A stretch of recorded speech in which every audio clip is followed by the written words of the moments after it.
Hey gang, Rodin here. Welcome on back to the Cade, and welcome to another edition of Suckerpunch Sunday, where we go back in time and check out a classic fighting platform-based game from the 3rd, 4th, 5th, and 6th generation. And for this week, well, let's not kid ourselves. I needed a bit of a palate cleanser from going through Shaq Fu for the first time last week.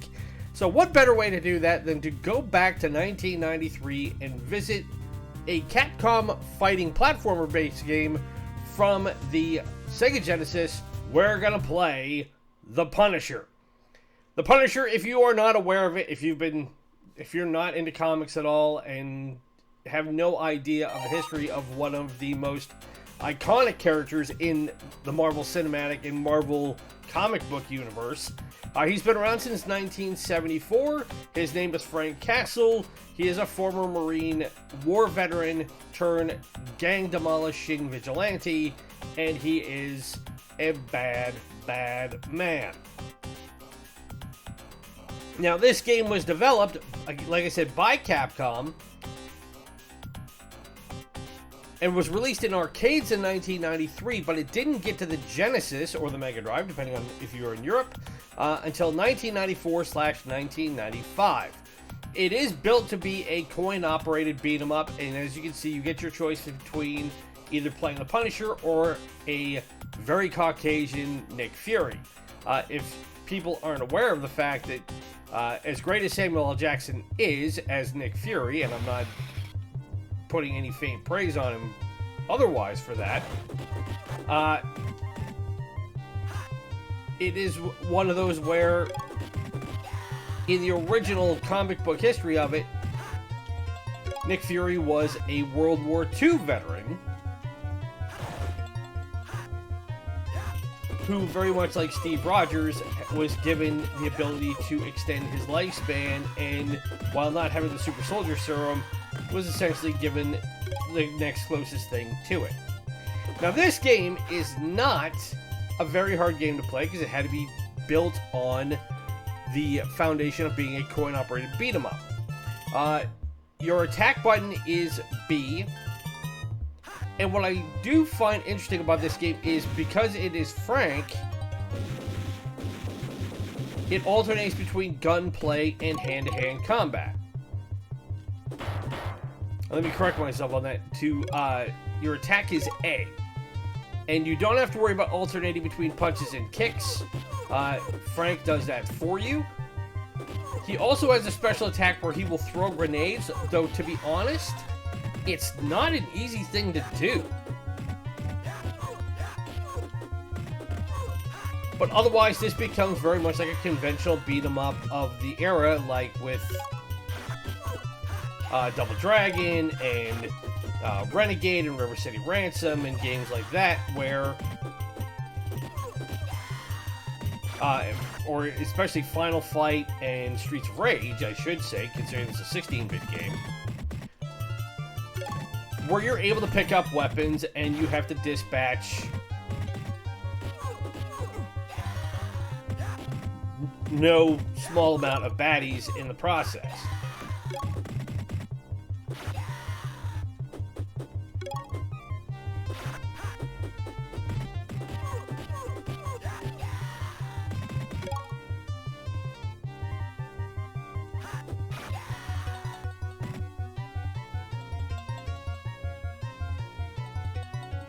And as you see, we have a time limit to get through each section of each level.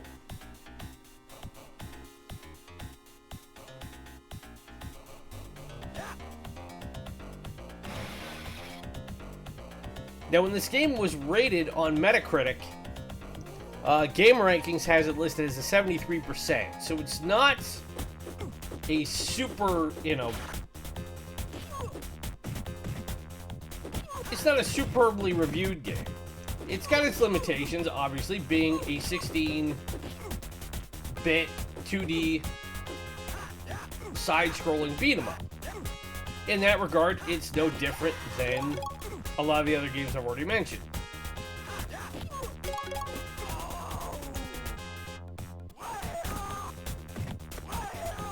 Now, if you hit the A and B button at the same time, you can do that little spin sweep And then that will cause him sometimes to drop his bombs.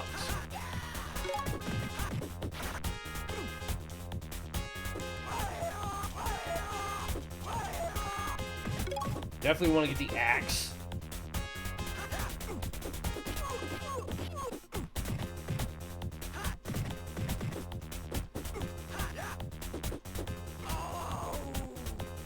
Man, I'm dying quick here.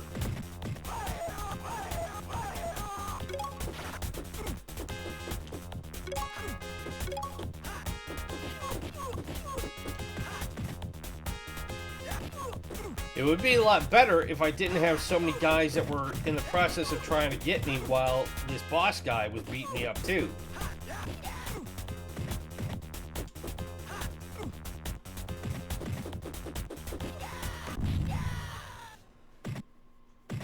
And I finally took him out.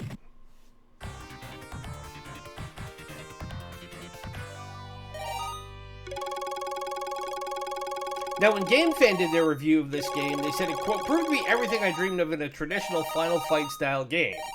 Having previously described as definitely the greatest side-scrolling fighting game ever, as well as the bloodiest, goriest fighting game since Mortal Kombat. I don't know if you can really go that far, but I'm only one stage into it.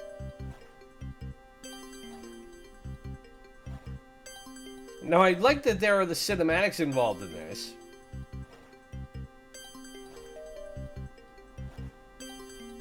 And having followed The Punisher for most of my time where I have been a comic books fan, and also a fan of the MCU / the Netflix Marvel Universe, I will say that I did really like what Netflix did with their interpretation of The Punisher.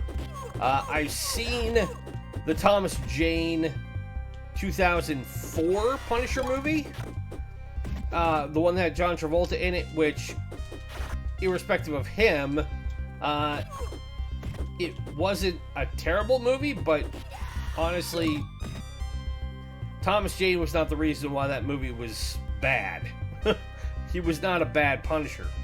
It just seemed like the story that they had in it was a little too easygoing, I think, is the way to put it. It certainly had more detractors than it had supporters. And for good reason.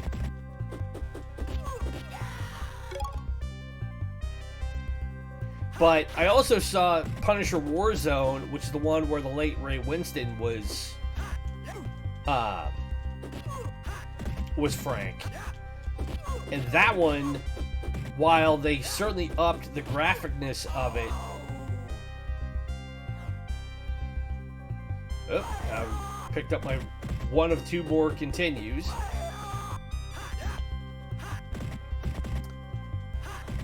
That one I like even less than the Thomas Jane version, just because it was the first time we had an incorporation of Jigsaw, who has been Frank's arch villain since the late 70s.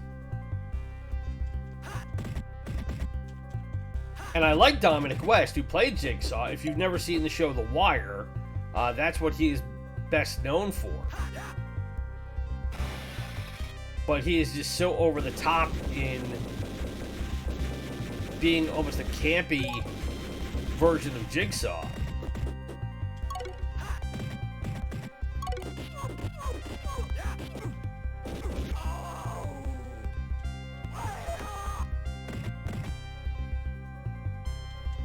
Which brings us to the Netflix shows from a couple of years ago.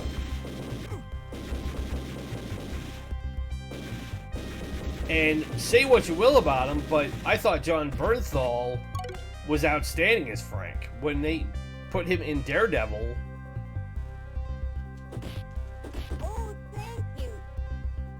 I thought he was outstanding in that.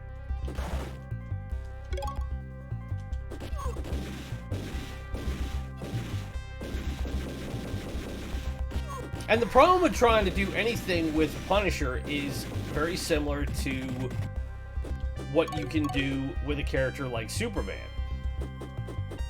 I know it sounds weird to compare the two, but you have to bear in mind that there are two people at work when you're doing a Punisher story. You have, obviously, the Punisher, and you have Frank Castle.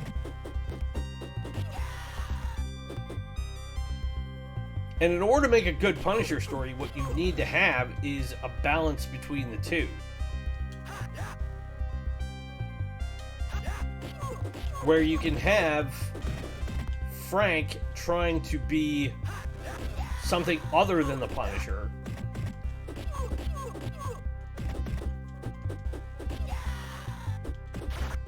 And then being put in a situation where he has to be the Punisher to one degree or another.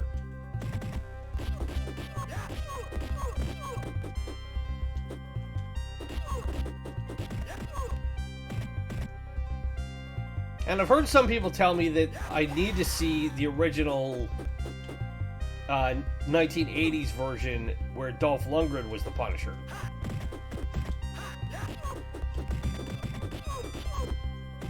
But that one just seemed so badly done at the time. It was very much a B movie, if not a C movie, because Marvel was not what they are now in any stretch.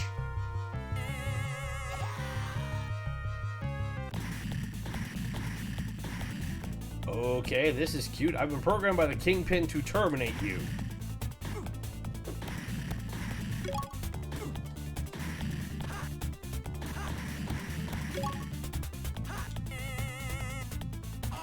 Well, instead, I'm the one who got terminated because he just took me out.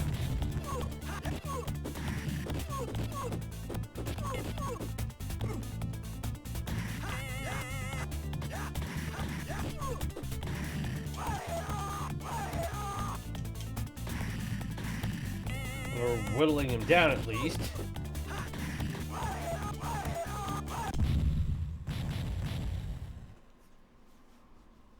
And all that's left is his head. So when they ported this over to the Genesis, Video Games Magazine called it a decent exercise in vigilante mayhem, that it was a surprisingly fun yet fairly standard game. And then Mean Machine Sega said it looked good and features good weaponry, but they characterized the characters as being too small on the screen and there was little to no skill involved in beating the bosses.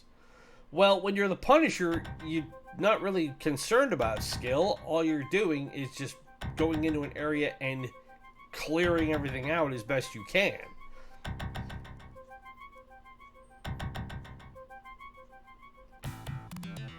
Now, another criticism was that Hyper Magazine said that it was the worst rated game of the month it came out, describing it as an 8-bit game with scrappy graphics, stilted animations, slow scrolling, and only 2 buttons that the controller used. And yeah, I can see that to a degree, but also what I have talked about, and I talked about it yesterday for Sports Saturday and going over WCW Mayhem, is that it's not always required. Ooh, I picked up an Uzi. And I quickly drop it.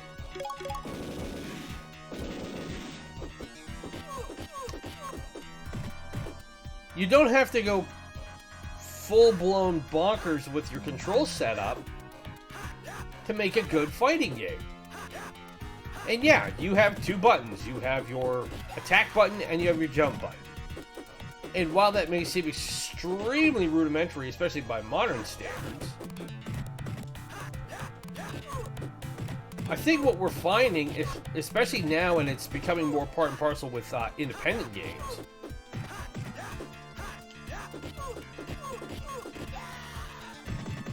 is that, you know, smaller developers are shying away from all that stuff in favor of getting back to ease of gameplay. And yeah, that's not going to appeal to every gamer's tastes. I mean, I'm currently playing through Final Fantasy 16 right now, and that is, for all the positive reviews, I've seen quite a few that have come through and said, oh, well, they changed the game mechanics and they changed the combat mechanics to make it more like Devil May Cry or similar type games, so now not only does it suck, but Final Fantasy as a whole sucks.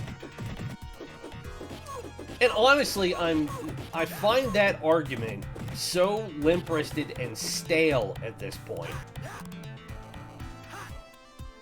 Because if companies made games based on what I think they should be, they'd be terrible games. For as much as I know about how video games are made, and as much as I have spent a lifetime as a content creator and a designer of various media, even I am the first to admit that not every idea that I come up with is a great idea. You should have been toast. And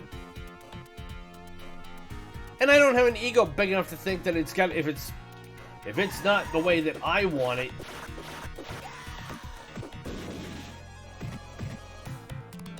then it's a terrible game, and the company who made it is awful, and everything is terrible, and I need to go on social media and completely tear it to shreds so I can get enough clicks and enough attention where people are going to say, oh, well, of course you're right, and it just cues in on how bitter I am.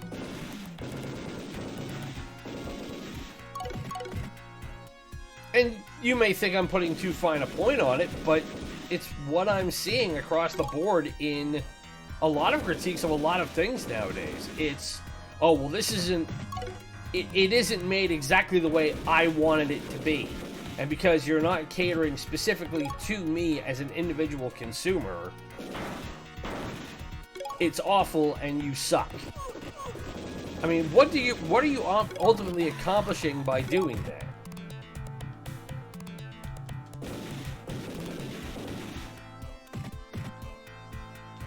Really, you're accomplishing nothing.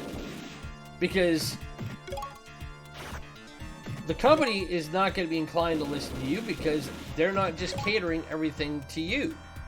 It's not about you. It's about everybody who they're hoping will buy the game. And as I already know, Final Fantasy 16 is going to sell in extremely high numbers.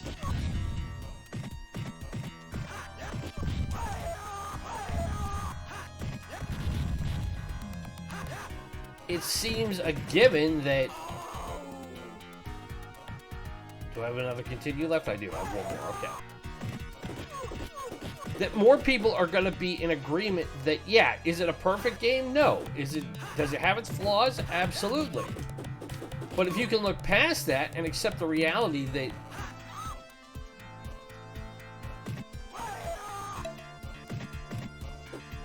it's still a good game at the end of the day.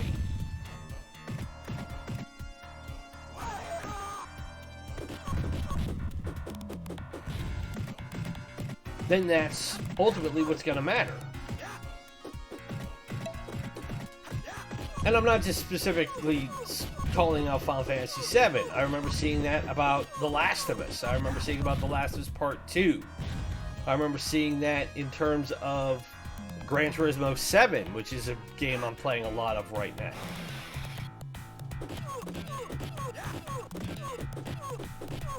You know, a lot of people are complaining that Gran Turismo 7 is now a crap game because they haven't added more tracks in the latest update. They've added more cars. Well, let's play this out. How much do you think it costs Polyphony to design and produce cars for Gran Turismo as opposed to how much it's going to cost them in both time and labor and licensing fees to get each track that they want to add to the game?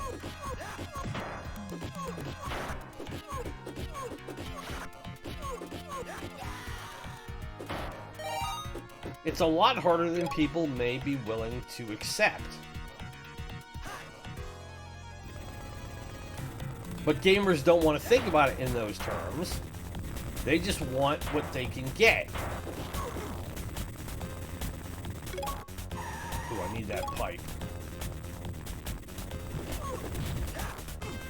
And I don't need to keep getting run over here.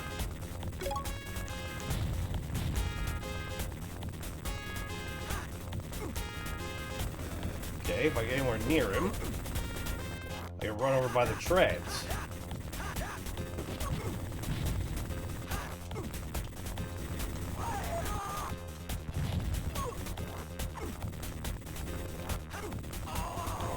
And I still got ran over.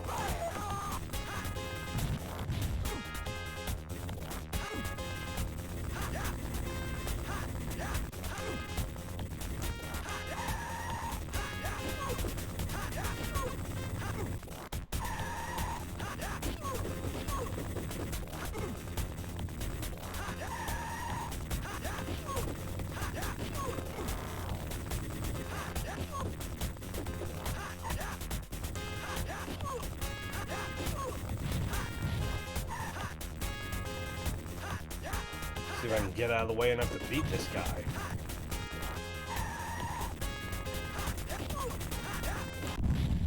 And I did. The man who is half man, half tank. We get through stage 3. Pick up 360 grand in total.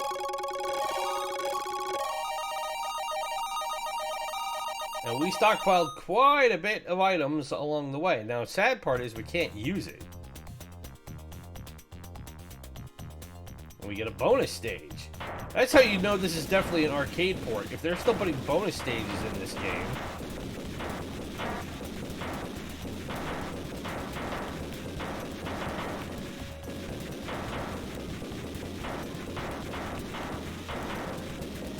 We got 15 barrels.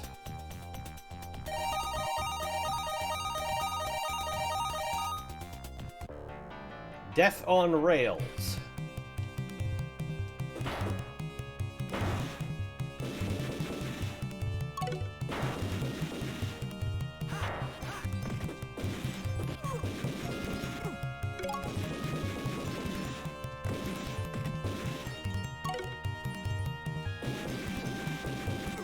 I like the fact that I don't have to specifically aim when I've got Frank in gun mode.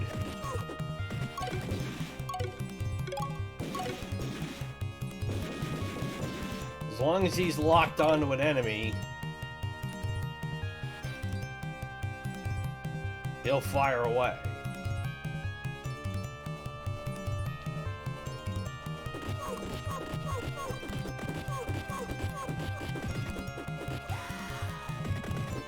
Now, because Frank Castle is not superhuman, he is far more like Batman than Superman.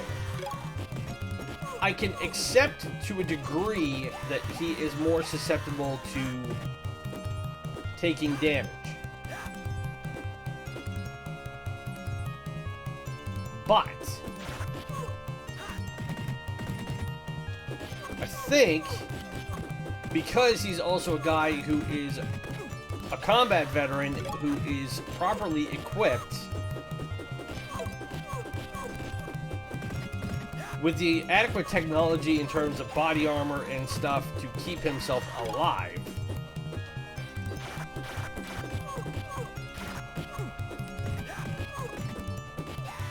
I run into something similar to what I had with the Death and Return of Superman, in that if you make him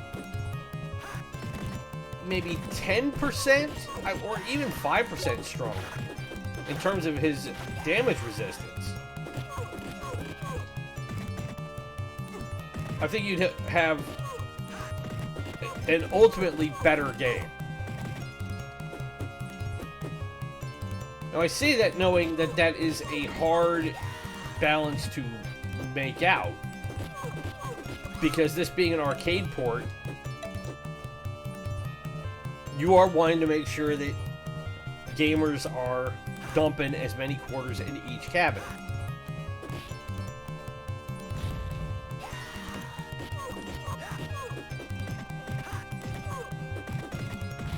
Ooh, as I just got myself ignited.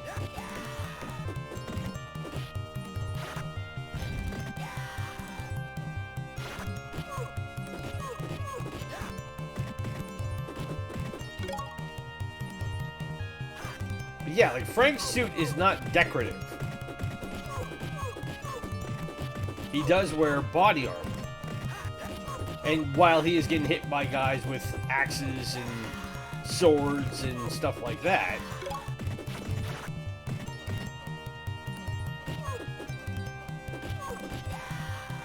I am finding that some of the damage he is taking, well, and that's it, because that's game over. So you do get 2 continues and try to get as far as you can to finish the game. So that, everybody, is The Punisher for the Sega Genesis / MegaDrive from 1993. Is it a great game? I wouldn't put it up there on my short list of really great games, but again, context matters in this respect. So you have to think about back at a time when Sega and Nintendo were looking to import as many different games of different genres to get parents to buy them for their kids. You also have Capcom, who was making all these arcade games, who were trying to find an extra profit stream for them. So what would the easiest way to do that is to port it to whatever is the hot console at the time. So because this only came out on the Genesis, that meant that it wasn't as widespread as other beat-em-ups of the era, but I mean, while you can argue that yes, the controls are simplistic, I find that an actual advantage as opposed to other fighting games and other fighting platform-based games, both of the genre and stuff that has come along since. So, I mean, it's not a hard game to play in that regard, and if you're good enough and you can get your pattern recognition down, and the more familiar you are with it, then, I mean, it's a good way to spend half an hour compared to some other fighting games I've played. So, if you've enjoyed this, and I do hope you have, best way you can show it is hit the like button, subscribe to the channel if you are new, and ring the bell to be notified of the latest content. We will have our playthrough of our next series playthrough start up, I should say. That will air tomorrow. I've been saying it is a PS1 game, but it is not a PS1 game that you would often affiliate with that particular platform. So, hope you tune in for that as well. We will have Sports Saturday and Suckerpunch Sunday coming up again next weekend too. Be sure to follow us on Instagram at Ronan's Retrocade. Help spread the word about us so we can hit our goal of 100 subscribers as soon as we can. That way we can unlock the YouTube customization algorithm and we can continue to make this channel bigger and better. Big shout out and big thank you to everybody who has subscribed in the last couple of weeks. I've seen the numbers continue to go up a notch. That gives me more incentive to keep making content and keep getting better at making content. I know that it is something that it is a work in progress, so as always, your patronage and your patience is appreciated. And if there is a game you would like to see us feature from the Nintendo Entertainment System, the Super Nintendo, the Sega Master System, Sega Genesis, or Mega Drive, SNK, Neo-Geo, Nintendo 64, PlayStation 1, or PlayStation 2, leave it in the comments below or drop me a line on Instagram. It can be any game from those consoles you want. As always, my name is Ronan. It's been great to spend this Suckerpunch Sunday with you. Be safe, be well. Happy 4th of July weekend. Enjoy the fireworks and stay cool. I know it's been super hot out in the world right now. And then we will talk to you tomorrow when we get our next playthrough underway. Talk to you then. Bye.